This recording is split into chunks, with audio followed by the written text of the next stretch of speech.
सूरज गांव के अलिफाफिक में ढल रहा था, मगर उसकी सुर्ख शफक में आज उम्मीद नहीं बल्कि एक अजीब सी वीरानी थी। गांव की कच्ची राहों पर अलिफाती हुई धूल हामिद और सलम के कदमों से लिपट रही थी, जैसे उन्हें रोकने की इल्तिजा कर रही हो। पीछे हकीम की इस खामोश झोंपड़ी में उनका दिल धड़क रहा था। वो मासूम नूर जो अभी चंद दिन की थी, इसे वहां छोड़ना उनके लिए अपनी रूह को जिस्म से जुदा करने जैसा था। सलम ने अपने पुराने दोपट्टे का कोना दांतों में दबा रखा था ताकि इसकी सिसकियां फिजा को ना चीर दे। इसके हाथ खाली होने के बावजूद अब भी इस नन्हे वजन को महसूस कर रहे थे। हामिद जो हमेशा मर्दन आहन की तरह खड़ा रहता था, आज इसके शाने झुके हुए थे। रास्ते की खामोशी इतनी गहरी थी कि उनके कदमों की चाप किसी मातमी धन जैसी लग रही थी। हर दरख्त का साया उन पर इल्जाम तराश रहा था कि वो एक मां को इसकी बेटी से जुदा करके मौत के डर से भाग रहे हैं। जैसे ही वो सल्तनत शाजरियाब की सरहदों में दाखिल हुए, मंजर यकसर बदल गया। गांव की वो ठंडी मिट्टी की खुशबू अब महल के ठंडे मरमरी फर्श और ऊद की भारी खुशबू में तब्दील हो चुकी थी।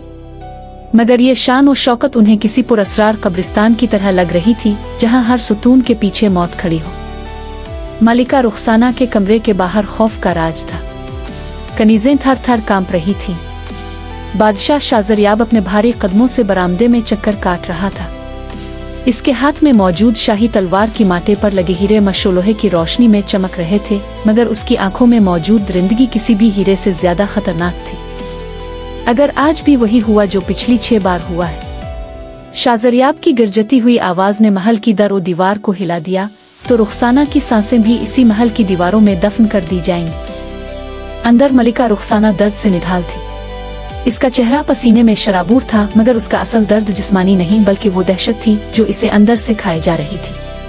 अचानक एक चीख बुलंद हुई और फिर पूरे महल में एक ऐसी आवाज गूंजी जिसका इंतजार शाजरियाब ने सदियों से किया था, एक नन्हे बच्चे के रोने की बुलंद आवाज।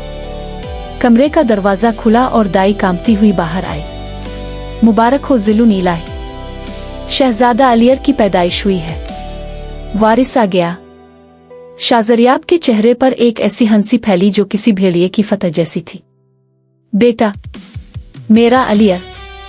इसने वहीं अपने गिले से कीमती हार उतारा और दाई की तरफ फेंक दिया, जैसे वो सूना नहीं मिट्टी हो। उसी वक्त महल के दूसरे कोने में अंधेरी और ठंडी बालकोनी पर 6 साए खड़े थे, बादशाह की 6 बड़ी बेटियां। उनके चेहरों पर ना खुशी थी ना दाके, सिर्फ एक गहरी वीरानी थी। अब हम बिल्कुल मिट्टी हो जाएंगे, है ना आपी? नन्ही तानिया ने पूछा। ज़ैनब ने इसके सर पर हाथ रखा। इसकी निगाहें नीचे जश्न मनाते अपने बाप पर थीं, जो सोने के सके हुआ में अलिफा चल रहा था। हम तो पहले ही मिट्टी थे तानिया। आज से हम इस महल में हमेशा के लिए नजर न आने वाले हैं।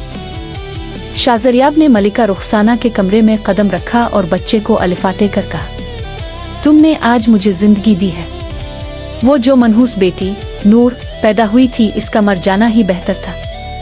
अगर वो होती तो मेरा अलियर इतनी शान से इस तख्त पर ना बैठता। रुखसाना ने खामोशी से अपनी आंखें फेर ले। इसके कानों में अब भी नूर की वो आखिरी रोने की आवाज गूंज रही थी। एक तरफ अलियर का जश्न था और दूसरी तरफ नूर की जुदाई का जख्म। पूरी सल्तनत रोशनियों में नहा रही थी, मगर मलिका रुखसाना का दिल इस अंधेरी कोठरी की तरह था जहां से सूरज की किरण कभी नहीं गुजरती।